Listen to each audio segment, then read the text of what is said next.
혼란의 아프간, 탈출 80%가 여성, 아동, 얼굴 드러냈다고 때려. 아프가니스탄 카불의 한 공원 모습입니다. 공원에는 여기저기 돗자리와 텐트가 빼곡하게 들어서 있습니다. 이슬람 무장 조직 탈레반을 피해 집을 버리고 피난길에 오른 아프간인들입니다. 이들은 마지막 남은 안전한 피난처로 여겨지고 있는 수도 카불로 몰리고 있습니다.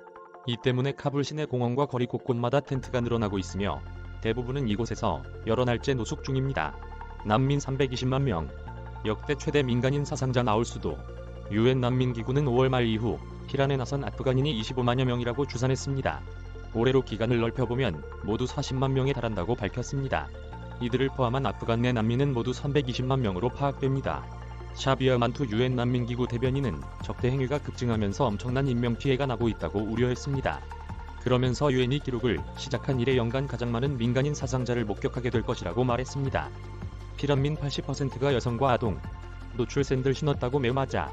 유엔 난민기구는 피난민의 80%가 여성 또는 아동이라고 밝혔습니다. 피난길에 오른 많은 아프간 여성들은 다시 탈레반의 지배를 받을까 두려움에 떨고 있습니다.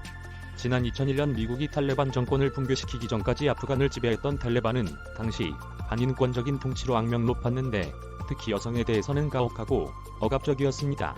AP와 인터뷰를 한 학교 교사 출신의 한 여성은 남자 없이는 외출할 수 없었고 심지어 시장에 갈 수도 없었다며 남편을 잃은 젊은 여성들은 어떻게 일상생활을 할 수 있겠냐고 반문했습니다. 또 다른 여성은 노출 있는 샌들을 신었다는 이유만으로 매를 맞았다고도 말했습니다. 여성인권 운동가인 차르미나 카카르는 아이스크림을 사러 나갔던 어머니가 얼굴을 드러냈다는 이유로 매를 맞는 모습을 어릴 때 봤다며 탈레반이 집권하면 암흑의 시대로 돌아갈 것 같은 느낌이 든다고 말했습니다. 탈레반은 당시 10세 이상의 소년은 교육받는 것을 금지하고 공개 처형을 실시하기도 했습니다. 탈레반 파죽지세. 카불 턱밑까지 빠르게 접근. 대부분의 아프간인이 카불을 마지막 피난처로 여기며 몸을 피하고 있지만 상황은 악화되고 있습니다. 탈레반은 아프간 전체 34개 주도 가운데 18곳을 점령했다고 외신들은 전하고 있으며 특히 카불에서 남쪽으로 불과 50km밖에 안 떨어진 로가르주의 주도 굴리알람도 장악했습니다. 이에 앞서 아프간이 3대 도시인 칸다하르와 헤라트 등도 줄줄이 점령했습니다. 북부 최대 도시 마자르 이샤리프에 대한 총공세도 시작했는데 이렇게 되면 수도 카불을 제외하고는 사실상 모든 대도시는 탈레반의 수중으로 들어갑니다. 지난 8월 6일 남서부 딘노제주 주도 차란지를 시작으로 일주일 만에 전체 절반 이상이 함락됐으며 북부와 서부, 남부 주요 도시 대부분을 탈레반이 완전히 장악한 셈입니다. 서방국은 자국민 철수 탈출 플랜, 미국, 영국 등 병력 투입. 탈레반의 거침없는 공세에 미국과 캐나다 등 서방 국가들은 자국민 안전 확보를 위한 비상 대책 마련에 들어갔습니다. 사실상 탈출 플랜입니다. 미국은 4,200명에 달하는 아프간 주재 대사관 직원수를 줄이기로 결정했습니다. 이를 위해 카불 하미드 카르자이 국제공항에 병력 3,000명을 임시로 주둔시킬 계획입니다. 또 쿠웨이트에 만일에 대비한 지원군도 배치하기로 했습니다. 캐나다도 대사관 철수를 위해 특수부대를 파병한다고 밝혔습니다.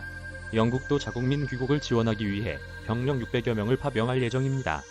로이터 통신은 네덜란드 정부와 덴마크, 노르웨이도 대책 마련에 나섰다고 전했습니다. 북대서양조약기구는 8월 13일 동맹국 대사 긴급회의를 소집한 뒤 성명을 냈습니다. 옌스 스톨텐베르그 나토 사무총장은 성명에서 민간인 공격과 표적 살해, 심각한 인권 유린 보고를 포함해 탈레반의 공격으로 인한 높은 수준의 폭력에 대해 깊이 우려한다고 밝혔습니다. 안토니우 구테르스 유엔 사무총장도 우려를 나타내며 탈레반을 상대로 지금은 공격을 중단시킬 시점으로 협상을 시작할 때라고 강조했습니다. AP통신은 유엔 안전보장이사회가 탈레반의 공세 중단을 요구하는 성명을 검토 중이라고 전했습니다. 아슈라프 가니 아프간 대통령은 8월 14일 TV 연설을 통해 지난 20년의 성과를 포기하지 않을 것이라며 군대와 치안 병력을 재동원하는 것이 최우선 과제라고 밝혔습니다. 하지만 구체적인 상황에 대한 설명이나 사퇴를 책임지겠다는 발언 등은 없어 모호한 연설이었다는 비판이 나오고 있습니다. 아프간 정부가 속수무책으로 밀려나는 가운데 탈레반의 공세는 더욱 거세지면서 아프간 정세는 더 혼란 속으로 내몰리고 있습니다. 오수경 기자.